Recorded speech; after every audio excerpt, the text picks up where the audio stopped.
কোন ইলিয়াস আর হারিয়ে যাবে না। কোন দেশপ্রেমিক সাংবাদিক বিদেশে থাকতে হবে না। এই দিন না, আরো দিন আছে। জেল থেকে বের হয়ে এসে কেঁদে কেঁদে বলে, আমার মাসুম বাচ্চারা,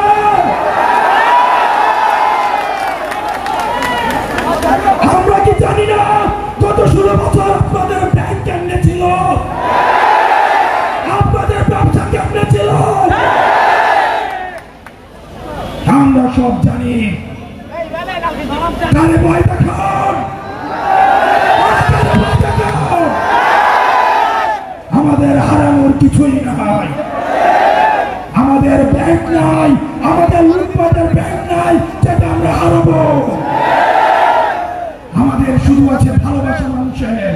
আমরা সেটার জন্য রাস্তায় এসে আবার আমরা জীবন দিব।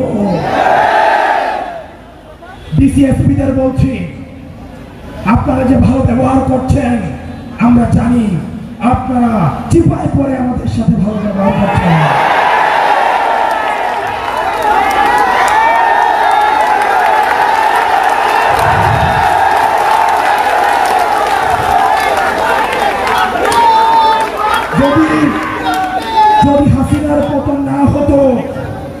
যদি হাসিনার পতন না হতো, তখন এই ডিসিএসপিরাই গণভবনের প্রমোশনের জন্য লাইন ধরত। আমরা সাংবাদিকদেরকে দেখছি, আমরা সাংবাদিকদের উপরে নজর রাখছি। এই সাংবাদিকরাই জুলাই অভ্যুত্থানে আমাদেরকে সন্ত্রাসী আখ্যা দেওয়ার জন্য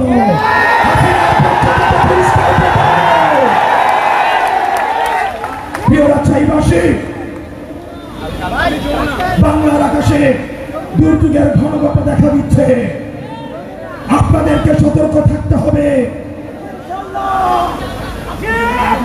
আমরা বেঁচে থাকতে আর বাসা থেকে কাউকে উঠিয়ে নিয়ে গুম হতে দেওয়া যাবে না। কোন মায়ের বুক আর খালি হবে না। কোন ইলিয়াস আর হারিয়ে যাবে না। কোন দেশপ্রেমিক সাংবাদিক বিদেশে থাকতে হবে না। সর্বশেষ যারা প্রশাসনে আছেন, আপনারা যদি ভেবে থাকেন আপনারা ক্ষমতাপন্থী হবেন, আপনারা ভুল করছেন। ক্ষমতা আপনারা ভুলে যাবেন না যারা 16 বছরের ডিসিএসপিদের কি পরিণতি হয়েছে, আপনারা ভুলে যাবেন না। এই দিন না, আরো দিন আছে। আমরা আপনাদেরকে বলবো না আপনারা এনসিপি পন্থী হন, আওয়ামী লীগ পন্থী হওয়া, রাজনীতিপন্থী হওয়ার কি পরিণতি আপনারা দেখেছেন। সীমান্ত পাড়ি দিয়ে ভারতে পালিয়ে যাওয়ার সুযোগ হয়েছে, ক্যান্টনমেন্টে পালিয়ে যাওয়ার সুযোগ হয়েছে। এই ডিসিএসপিদের আর বাংলাদেশে যদি কেউ স্বৈরাচারের পক্ষে অবস্থান নেয়, যদি কেউ মিডনাইট ইলেকশনে সহযোগিতা করে, এই বাংলাদেশে আর কোথাও, এই পুরো বাংলাদেশে তার আর জায়গা হবে না। সাংবাদিকদেরকে বলবো, বসুন্ধরার সাংবাদিকরা,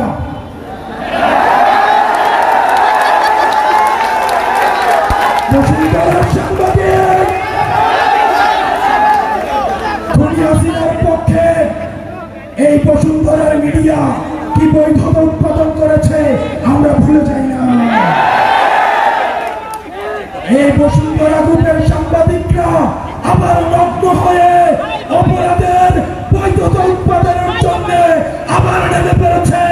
আবার আরেকটা একাকালো ঘটাতে তারা ষড়যন্ত্র করছে।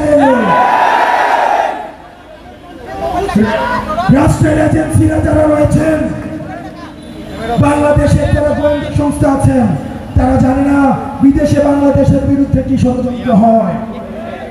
তারা জানে না বাংলাদেশের সার্বভৌমত্ব ঝুঁকিতে ফেলার জন্য কি ষড়যন্ত্র হয়।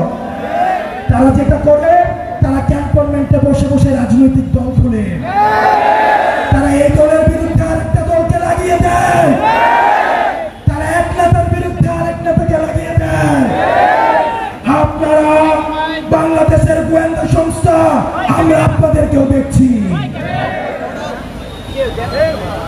আপনারা এখানে যারা রয়েছেন, সংস্কার না হওয়া পর্যন্ত আমরা ক্ষমতার জন্য আন্দোলন করি নাই।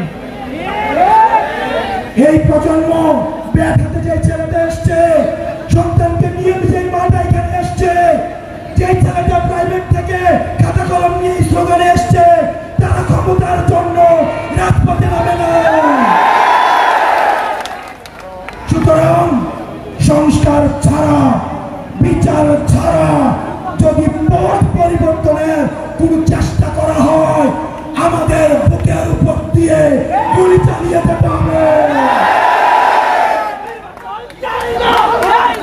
আমরা নির্বাচন চাই, অবশ্যই চাই, তবে সে সংস্কার সহ জুলাই ঘোষণাপত্র সহ। আপনারা সবাই ভালো থাকবেন। আবার দুর্যোগের ঘনঘটা দেখা যাচ্ছে, সেটার জন্য আপনারা প্রস্তুতি রাখুন। ইনকিলাব, ইনকিলাব, ইনকিলাব, ইনকিলাব। আসসালামু আলাইকুম।